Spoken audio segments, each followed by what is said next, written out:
अस्सलाम वालेकुम सर। वालेकुम अस्सलाम बेटे, कैसे हैं? मैं बिल्कुल ठीक। आपने? A1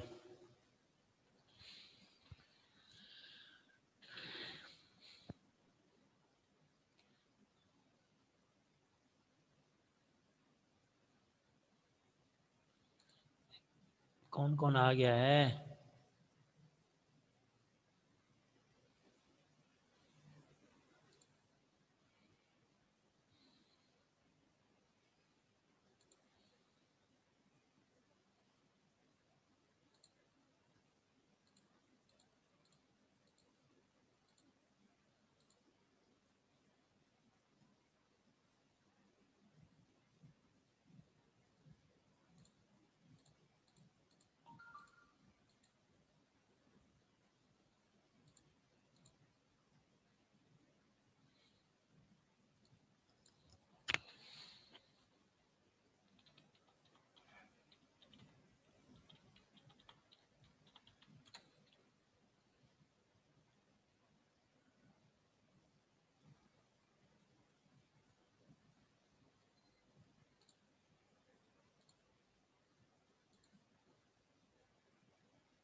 समद आफ्ताब आ गया, ताहा जहांगीर आ गया, जैन आ गया। ज़बरदस्त, ये तो बहुत बच्चे आ गए। 1 2 3 4 5 काफ़ी है। जी बेटा, फिर क्या करें? फिर शेयर करें अपने साथ, कुछ चीज़ें आपके साथ डिस्कस कर लेते हैं। आज का topic,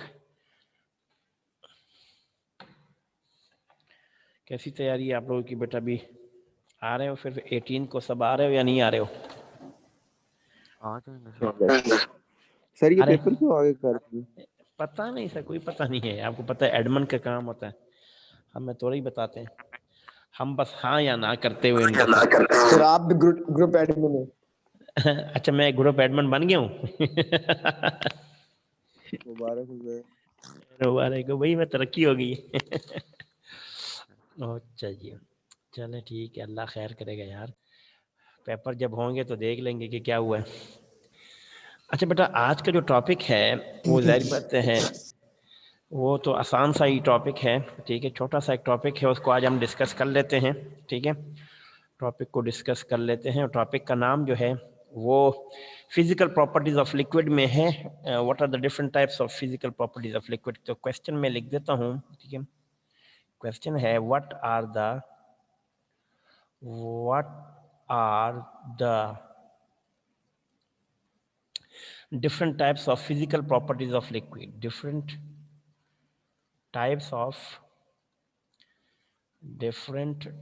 physical properties of liquid. Types of physical properties of liquid, ये क्वेश्चन है, इसी टाइप पे आता है question. Physical properties of liquid, question same to same आता है। ठीक है, इसमें क्वेश्चन में कोई तब्दीली नहीं आती, तो मैंने क्वेश्चन ही लिख दिया। ठीक है, this is a question, what are the different types of physical properties of liquid, this is the question.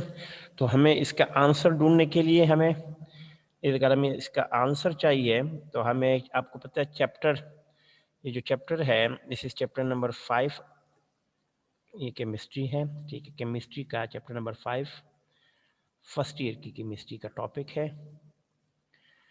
ठीक है, तो उसमें आपको जाना पड़ेगा, आपको पता चलेगा ये क्वेश्चन वहाँ पे है। तो बेटा पहले तो याद रखना कि फिजिकल प्रॉपर्टीज़ की टाइप्स के लिहाज से अगर देखा जाए तो कुछ टाइप्स हैं जो हमें चाहिए, वैसे तो काफ़ी होती है, लेकिन हमें 3 जो हमें ज़रूरी है वो हमें चाहिए। ठीक है, तो हम प्रॉपर्टीज़ ऑफ टाइप्स ऑफ, अगर हम टाइप्स की बात करें ना, टाइप्स ऑफ फिजिकल प्रॉपर्टीज़ की बात करें, टाइप्स ऑफ फिजिकल प्रॉपर्टीज़ की बात अगर की जाए तो बेटा हमारे पास 3 प्रॉपर्टीज़ आती है। ठीक है, हमारे पास 3 प्रॉपर्टीज़ हैं।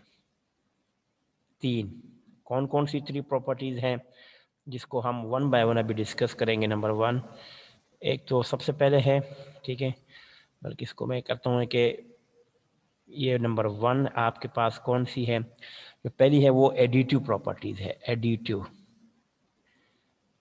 Additive properties. कौन सी प्रॉपर्टीज होती हैं? Additive properties.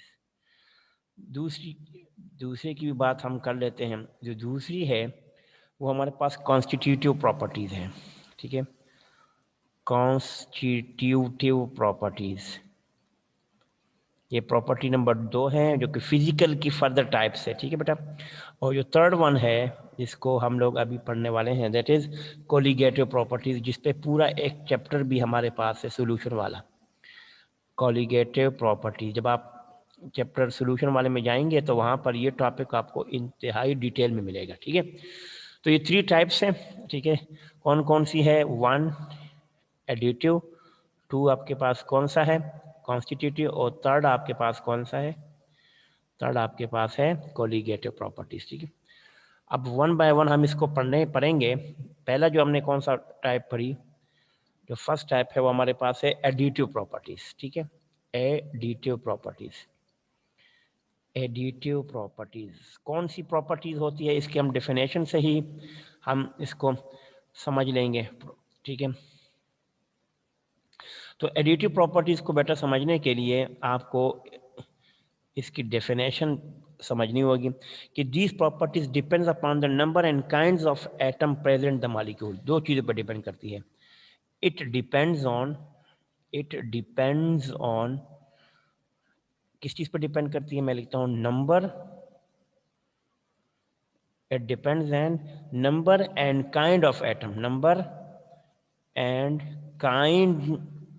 Kinds of atom, ठीक है। Number and kinds of atom, atom के नंबर और उसके काइंड्स पे डिपेंड करती है। किस चीज़ में हो? अगर प्रेजेंट इन अ मॉलिक्यूल, अगर किसी मॉलिक्यूल के अंदर number and kinds of atom मौजूद हो, प्रेजेंट इन अ मॉलिक्यूल, यानी आपने मॉलिक्यूल को देखना है, मॉलिक्यूल को देखना है कि उसके अंदर कितने नंबर ऑफ एटम्स है और कौन सी टाइप्स है उसकी। यानी बेसिकली अगर आप देखें तो आपको बस 2 ही चीज़ें नंबर देखने हैं, 2 थिंग्स, ठीक है। मैं समझ लेता हूँ 2 थिंग्स कौन कौन सी है बेटा। एक तो नंबर ऑफ एटम्स क्या है, नंबर ऑफ एटम्स कितने हैं, इस चीज़ पर डिपेंड करेगा।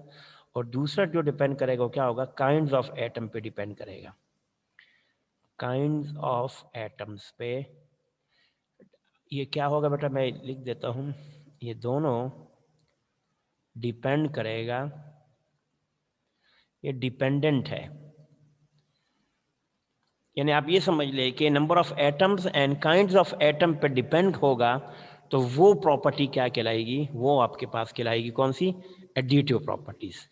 Additive is totally dependent on number of atoms and kinds of atom, ठीक है।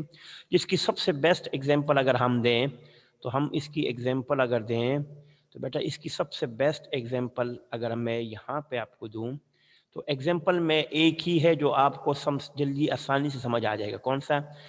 सबसे मॉलिक्यूलर मास जिसको कहते हैं, एक ही एग्जाम्पल है, वो है, हम ये समझ लेते हैं, मॉलिक्यूलर मास। मॉलिक्यूलर मास ये एक ऐसी प्रॉपर्टी है जो नंबर ऑफ एटम्स पे डिपेंड करती है, इस पे डिपेंड करती है, और काइंड्स ऑफ एटम पे डिपेंड करती है, ठीक है। जैसे अगर हम कहें कि मीथेन है, ठीक है, मीथेन, अगर हम ये समझे कि मीथेन है, इसका मॉलिक्यूलर मास हम कहते हैं, फर्स्ट इसका तो फार्मूला CH4 होता है। तो बेटा इसके बारे में 2 चीज़ें पता होनी चाहिए। एक तो नंबर ऑफ एटम्स इसमें कितने हैं, ठीक है, नंबर ऑफ एटम्स कितने हैं ये, और कौन सी काइंड ऑफ एटम क्या है, काइंड ऑफ एटम्स। अगर ये मीथेन का मॉलिक्यूल है ये वाला, तो बेटा नंबर ऑफ एटम्स इसमें देखो कौन कौन से नंबर, एक कार्बन है, 4 हाइड्रोजन है, और काइंड्स ऑफ एटम क्या है, कार्बन सॉलिड में, हाइड्रोजन गैस में है, ये चीज़ें डिपेंड करता है। तो इस तरह की प्रॉपर्टी को हम कहते हैं एडिटिव प्रॉपर्टी, ठीक है। पहली प्रॉपर्टी तो हमने ये डिस्कस कर ली। अब दूसरे पे आते हैं, ठीक है बेटा। सेकेंड वन इज, अगर हम यहाँ पे आए, सेकेंड वन जी, सेकेंड वन है हमारे पास कॉन्स्टिट्यूटिव प्रॉपर्टीज। कॉन्स्टिट्यूटिव प्रॉपर्टीज ये कौन सी प्रॉपर्टीज होती है बेटा? ये भी जिस तरह प्रॉपर्टीज ये कौन सी प्रॉपर्टी, जिस तरह आपके पास एडिटिव प्रॉपर्टी है, सेम ऐसे ही आपके पास कॉन्स्टिट्यूटिव प्रॉपर्टीज भी होती है। लेकिन फ़ायदा क्या होता है बेटा इसका, वो डिपेंड करती है number of and kinds of atom present in a molecule पे। और ये किस पे डिपेंड करती है, arrangement of atoms in a molecule, number पे नहीं करती है। तो इट डिपेंड्स, हम ये कह सकते हैं कि इट डिपेंड्स ऑन, एक मिनट, कहते it depends on arrangement of atoms, arrangement of atoms, atom की जो अरेंजमेंट है उस पर डिपेंड करता है, in in the molecule, molecule के अंदर, ठीक है, इन द मॉलिक्यूल के, मॉलिक्यूल के अंदर उसकी अरेंजमेंट कैसी है, ठीक है, in the molecules, and not their number, and not their number, number पे नहीं करती, नॉट देयर नंबर पे ये डिपेंड बेटा नहीं करती। इसका मतलब ये हुआ कि अगर हम बेसिकली इसको शॉर्ट में देख लें तो ये आप ये समझ ले कि डिपेंडेंट और इंडिपेंडेंट की अगर दो लफ्ज हम देखें जाए, डिपेंडेंट और इंडिपेंडेंट, तो आप ये समझ ले कि कॉन्स्टिट्यूटिव प्रॉपर्टीज जो होती है, कॉन्स्टिट्यूटिव जो प्रॉपर्टीज होती है, ये डिपेंड और इंडिपेंडेंट, ये देखना पड़ेगा। तो डिपेंड किस पे डिपेंडेंट होती है बेटा, अरेंजमेंट पे डिपेंडेंट होती है, अरेंजमेंट पे डिपेंडेंट होती है, और काइंड्स ऑफ या नंबर पे नहीं होती, ठीक है बेटा, नंबर ऑफ एटम्स पे नहीं होती, अरेंजमेंट ऑफ एटम्स पे डिपेंडेंट है कॉन्स्टिट्यूटिव प्रॉपर्टी, जबकि नंबर ऑफ एटम्स पे डिपेंड नहीं होती, ठीक है। बहुत आसान सी एक एग्जांपल अगर हम देख लें, एग्जांपल इसकी, अगर हम इसकी एग्जांपल पढ़ लें, ठीक है, तो एग्जांपल में जो सबसे बेस्ट हमारे पास आता है वो ऑप्टिकल एक्टिविटी आता है, ठीक है, ऑप्टिकल एक्टिविटी होती है, ठीक है। ये एक प्रॉपर्टी है, वैसे तो काफ़ी प्रॉपर्टी है लेकिन हमने सिर्फ ऑप्टिकल एक्टिविटी को ही पढ़ना है। तो ऑप्टिकल एक्टिविटी पे डिपेंडेंट सिर्फ ये प्रॉपर्टी होती है, ठीक है बेटा, ऑप्टिकल एक्टिविटी, ठीक है बेटा, ऑप्टिकल एक्टिविटी पे ये डिपेंडेंट होती है। तो ये तो आपने इसकी डेफिनेशन याद कर ली, ठीक है। ये ऑप्टिकल एक्टिविटी हमारा टॉपिक भी आएगा, कौन से कब सब्सटेंस ऑप्टिकल एक्टिव होते हैं, कौन से नहीं होते हैं, आगे हमारे टॉपिक आएगा, उस पर हमने डिटेल में डिस्कस करना है। जो थर्ड वन है, इसकी जो थर्ड है वो कॉलीगेटिव प्रॉपर्टीज है, कॉलीगेटिव प्रॉपर्टीज, जी बेटा, ये थर्ड प्रॉपर्टी है, ठीक है। और इस पे सोल्यूशन वाले चैप्टर में बहुत बड़ा डिपेंड, यानी बहुत सोल्यूशन वाले चैप्टर को जो हम पढ़ेंगे तो उसमें ये बहुत ही डिटेल में हमारे पास है, ठीक है बेटा, कॉलीगेटिव प्रॉपर्टीज क्या होती है। अच्छा, ये किस चीज़ पर डिपेंड नहीं करती है, स्ट्रक्चर पर डिपेंड नहीं करती, लेकिन आइंस और नंबर ऑफ आइंस पर डिपेंड करती है। तो इसका मतलब क्या है कि इट डिपेंड्स ऑन, अगर हम इसकी डेफिनेशन लिख लें तो हम ये कहते हैं कि इट डिपेंड्स ऑन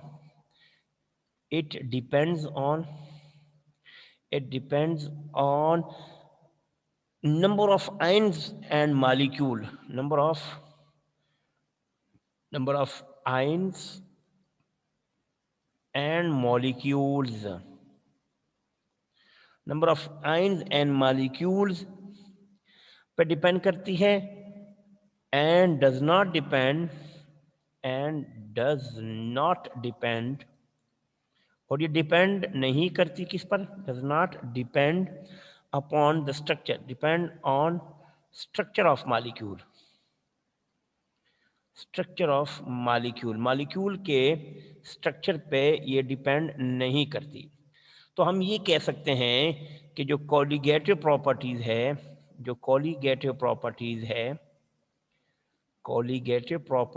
है ये डिपेंडेंट किस पर है और इंडिपेंडेंट किस पे है। तो हम लिख लेते हैं कि कॉलीगेटिव प्रॉपर्टीज डिपेंडेंट किसके ऊपर है, डेफिनेशन से क्लियर है बेटा, डिपेंडेंट किस पर है और इंडिपेंडेंट किस पर है। तो ये आप थोड़ा सा इस पे याद रखना पड़ेगा आपको ये बात, वरना आपको ये भूल जाएगा। डिपेंडेंट का बात मतलब क्या हुआ, किस चीज़ पर डिपेंड करती है?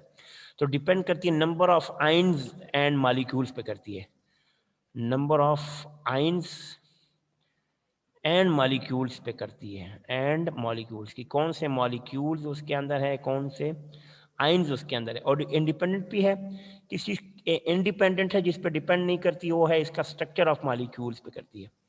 स्ट्रक्चर ऑफ मॉलिक्यूल कि उसका स्ट्रक्चर कैसा है, इस पे उसको कोई लेना देना नहीं होती है। काफ़ी टाइप से आगे हम पढ़ेंगे, लोअरिंग ऑफ वेपर प्रेशर है, इसी तरह एलिवेशन ऑफ बॉइलिंग पॉइंट है, इस तरह depression of boiling melting point है, इसी तरह एक और होगा फोर्थ ऑस्मोटिक प्रेशर है। ये सारी की सारी है ना, ये कोलिगेटिव प्रॉपर्टीज हम डिटेल में पढ़ेंगे। लेकिन आपके सिलेबस में जो यहाँ पे है वो कौन कौन सी है उसको हम लिख लेते हैं। इसकी अगर एग्जाम्पल की बात की जाए, ठीक है, तो इसकी एग्जाम्पल में 2-3 एग्जाम्पल आप लिख लें, जिनमें से नंबर 1 मैं आपको बता देता हूँ। सबसे पहली जो है ऑस्मोटिक प्रेशर है। ऑस्मोटिक प्रेशर ये भी एक टर्म है जो कि हम यूज़ करेंगे। दूसरी है कि मोलर वॉल्यूम है, इसका बड़ा इम्पोर्टेंट है, मोलर वॉल्यूम है, ठीक है, काफ़ी है, हमने पढ़ना है आगे जब आएगा। तो lowering, relative lowering of vapour pressure, relative lowering of vapour pressure है। इसी तरह डिप्रेशन ऑफ फ्रीजिंग पॉइंट है, elevation of depression of freezing point है, एलिवेशन ऑफ बॉइलिंग पॉइंट है, ठीक है। इस 3-4 है, आपने बस 1-2 के नाम ही याद रखने होते हैं आपके सिलेबस में। एक एग्जाम्पल के नाम भी याद रखेंगे तो आपका टॉपिक क्लियर हो जाएगा। तो ये कुछ नाम है जो आपको याद रखने हैं, ठीक है बेटा। तो ये छोटा सा एक टॉपिक था जो कि हमने आज डिप्रेशन ऑफ फ्रीजिंग पॉइंट के लिहाज से और फिजिकल प्रॉपर्टीज़ के लिहाज से पढ़ लिया है।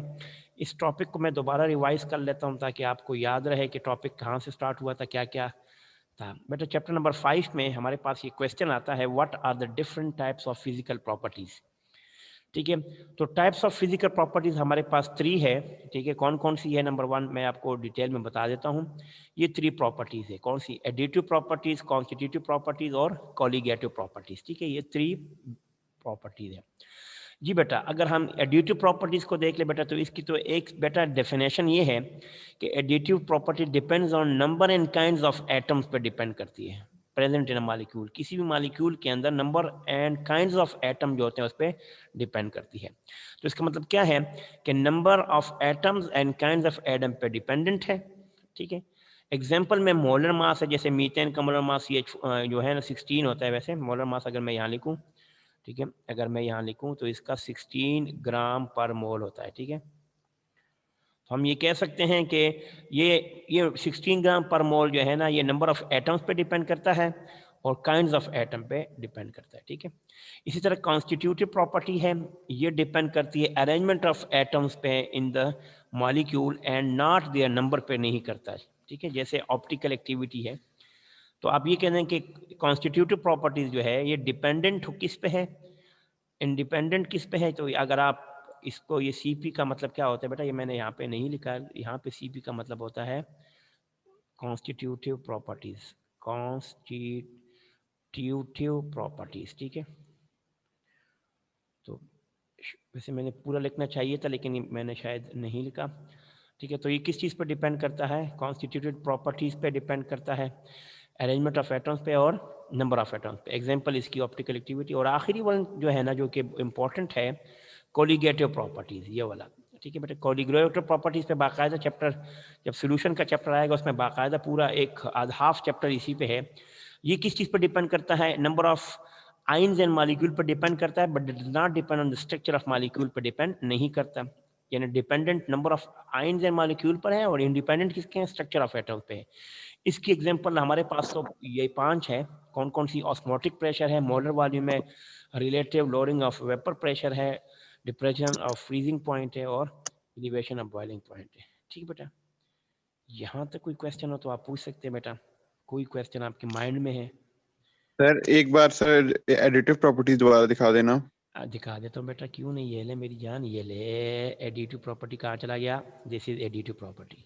एडिटिव ये ले। सर ये कॉन्स्टिट्यूटिव है। अच्छा कॉन्स्टिट्यूटिव दिखा देता हूँ, ये ले, ये कॉन्स्टिट्यूटिव है। कॉन्स्टिट्यूटिव प्रॉपर्टी क्या होती है बेटा, मैं आपको बता देता हूँ। कॉन्स्टिट्यूटिव प्रॉपर्टीज की ये लाइन किसने लगाई है बेटा, ये वाली? चलें ठीक है, कोई बात नहीं है। मैं ऑफ कर देता हूँ ताकि आप लोग लाइन लगाना ही ना चाहे, ठीक है। अब आप देखिए बेटा, एक कॉन्स्टिट्यूटिव प्रॉपर्टी क्या होती है, जरा गौर से देखिए बेटा। कॉन्स्टिट्यूटिव प्रॉपर्टी को समझने के, it depends on the arrangement of atom पे डिपेंड करता है। यानी डिपेंडेंट किस चीज पर है, अरेंजमेंट ऑफ एटम्स पे है, और इंडिपेंडेंट किसके है, नंबर ऑफ एटम्स पे है। जैसे ऑप्टिकल एक्टिविटी, ये हमारा टॉपिक है। अगर हम सेकंड ईयर में पहुंचे हैं तो सेकंड ईयर का भी एक डिटेल में एक टॉपिक होगा, ठीक है। और जहाँ पे एक हाइड्रोकार्बन का टॉपिक होगा, तो हाइड्रोकार्बन के अंदर हमने इस पर डिटेल में बहस करनी है सेकंड ईयर में, ऑप्टिकल एक्टिविटी में, ठीक है। वैसे ऑप्टिकल एक्टिविटी क्या होते हैं कि ये प्लेन पोलराइज लाइट को क्लॉकवाइज और एंटी क्लॉकवाइज में रोटेट करते हैं। ये एक कुछ जैसे आपके पास टार्टारिक एसिड है, जैसे आपके पास लैक्टिक एसिड है, ठीक है, ऑप्टिकल एक्टिव होते हैं, ठीक है। तो ये अब ये चीज़ हमने उस पर वहाँ पर डिपेंड करना है, वहाँ पर हम स्टडी करेंगे। तो कुछ ऐसे होती है जो कि अरेंजमेंट ऑफ एटम्स पे करती है और नंबर ऑफ एटम्स पे नहीं करते। जैसे मैं आपको एक सिंपल एग्जांपल बता देता हूँ। जैसे आप देखो बेटा, अगर एक मॉलिक्यूल है और उसके अरेंजमेंट ऐसे हैं, देखिए ऐसे हैं, ठीक है, ये वाला, ठीक है। और तो इसमें ये वाला जो मॉलिक्यूल है, मिसाल दे रहा हूँ, ये वाला, अब ये मॉलिक्यूल इस तरह इसमें से पास नहीं हो सकता, देखो यहाँ से पास नहीं हो सकता। लेकिन यही अगर ऊपर से आए तो हो सकता है कि इसमें से क्रॉस हो जाए। तो जब डायरेक्शन में इस तरह हो ना कि जिसकी अरेंजमेंट ऑफ एटम पे डिपेंड करता है, कुछ ऐसे होते हैं आपको अपने में से कोई चीज़ पास करते हैं और कुछ नहीं होते। अब ये इसमें से पास नहीं होगा क्योंकि टकरा के ये वापस आ सकता है, लेकिन हो सकता है कि इसमें से टकरा के ये नीचे आ जाए ऐसे। तो इस तरह की अरेंजमेंट ऑफ एटम जो होते हैं ना, वो बहुत ज़रूरी होते हैं कुछ कंपाउंड के। कुछ ऑप्टिकल एक्टिव होते हैं, कुछ नहीं होते, ठीक है बेटा। यहाँ तक कोई क्वेश्चन हो तो आप पूछ सकते हैं, ठीक है। ये सारा है। अगर आप नो सर, सर एक बार एडिटिव भी दिखा देना। एडिटिव भी देख लो बेटा, किधर गया एडिटिव, ये ले एडिटिव, ये ले। एडिटिव में क्या था बेटा, additive property is depends on number and kinds of atom पे डिपेंड करता है। क्या मतलब, जैसे मैं आपको बताता हूँ, मॉलिक्यूलर मास है ना, देखें क्या मतलब। जैसे कंपाउंड का अगर ये मीथेन है या कार्बन डाइऑक्साइड है, देखो बेटा कार्बन डाइऑक्साइड है, ठीक है। कार्बन डाइऑक्साइड का जो मोलर मास है वो जाहिर बात है 3212 कितना हो जाएगा, 44 ग्राम पर मोल है। अब ये जो मोलर मास है ना 44 ग्राम पर मोल, ये दो चीज़ों पर डिपेंड करता है। किस पे, नंबर ऑफ एटम्स पे। अब जाहिर बात ये 44 कैसे आएगा कि एक कार्बन होगा और ऑक्सीजन कितने होंगे, 2 होंगे, तभी तो ये कार्बन डाइऑक्साइड बनेगा। और दूसरा काइंड्स ऑफ एटम, ये सॉलिड है और ये गैस है, ठीक है। तो ये सॉलिड है और ये गैस है, तो ये दोनों मिलके गैस बनाएंगे, ठीक है। तो ये चीज़ें जो है ना, ये डिपेंड करता है नंबर ऑफ एटम्स पे और काइंड्स ऑफ एटम पे डिपेंड करता है, ठीक है। बाकी अगर आपने इस टॉपिक को डिटेल में पढ़ना है तो मेरे लेक्चर यूट्यूब का चैनल आपको पास मौजूद है, लिंक केमिस्ट्री विद डीएनए, मैं लिखता हूँ वहाँ पे, ये मिल भी जाएगा आपको, केमिस्ट्री विद डीएनए। वहाँ से आप दोबारा ये पढ़ सकते हैं, ये रिकॉर्डेड है, ठीक है बेटा। केमिस्ट्री किधर चला गया, केमिस्ट्री विद, सर जी बेटा। सर ये चैप्टर नंबर 2 के अंदर से सर कौन कौन से लॉन्ग आ सकते हैं सर, वो बता देना। अच्छा, मैं इसको क्लोज करता हूँ, फिर उसके बाद मैं आपको बताता हूँ, क्योंकि इसको मैं रिकॉर्ड करके मैंने